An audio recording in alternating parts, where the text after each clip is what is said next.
So in this puzzle we're going to start learning a little bit about how the compiler chooses the better method and picks which method to call based on the code that you write.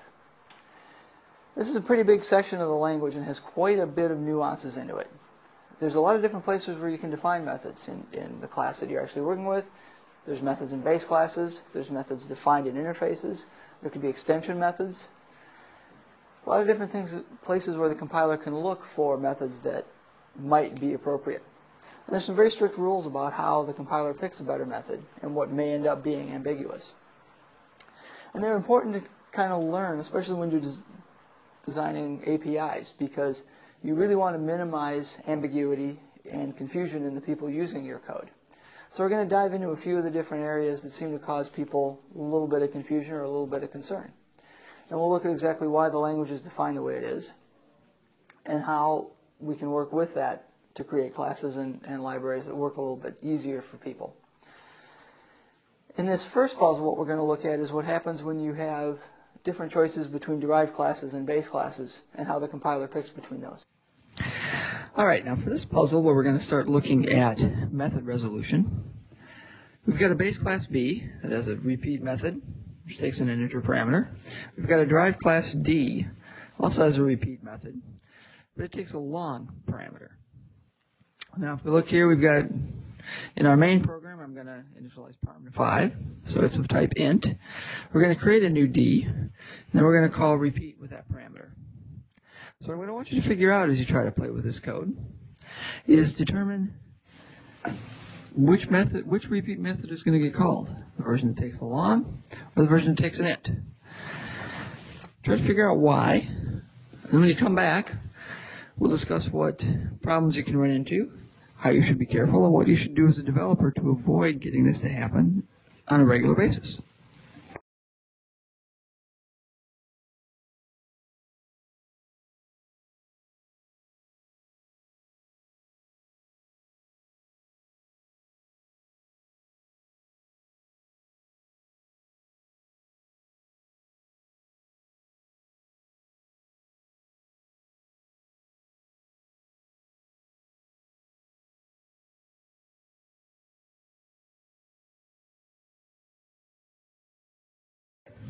Welcome back. Now if you ran this, you'll see that we get the version the derived class is called.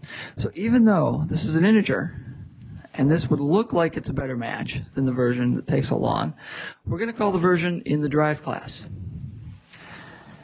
Now, the reason for that is one of the rules that the compiler uses with overload resolution is it's going to look first at any methods in the derived class.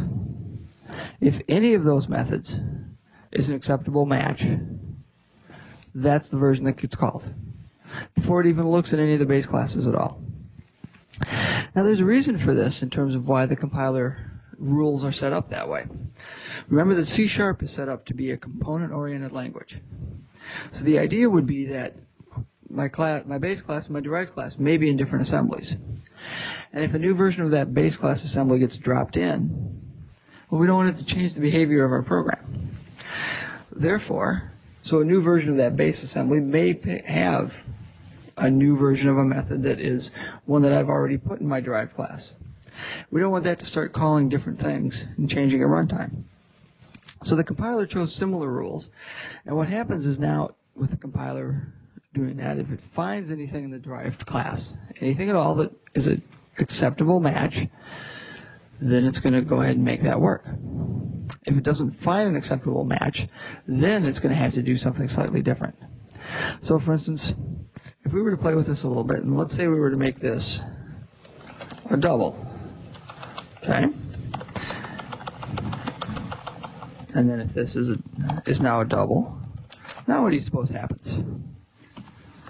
Well, now we're going to call the base class version. That's because the version that takes a long is not convertible into a double. It is, but it would require an explicit cast. Any integer type here, I'm still going to get the derived class version. So it could be a short, but anything that is a double or a float is going to go into the base class version. So the thing to think about here and what you should be looking at is, first of all, if you're writing the derived class, pick a new name. don't override base class versions or overload base class method names.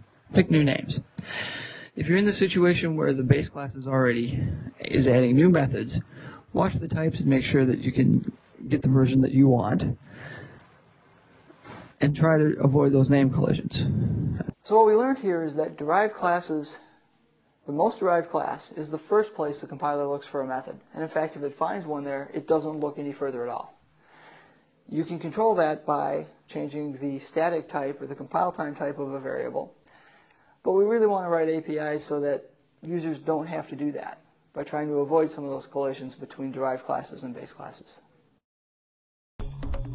Looking to advance your career by acquiring new skills?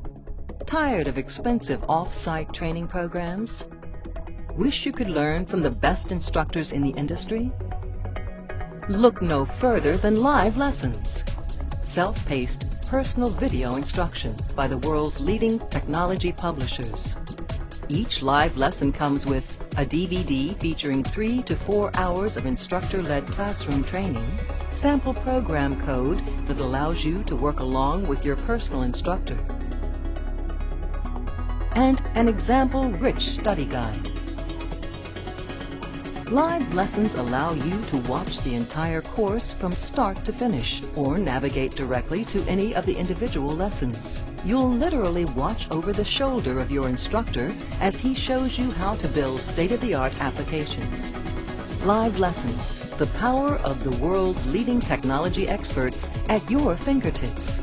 To learn more, visit mylivelessons.com today.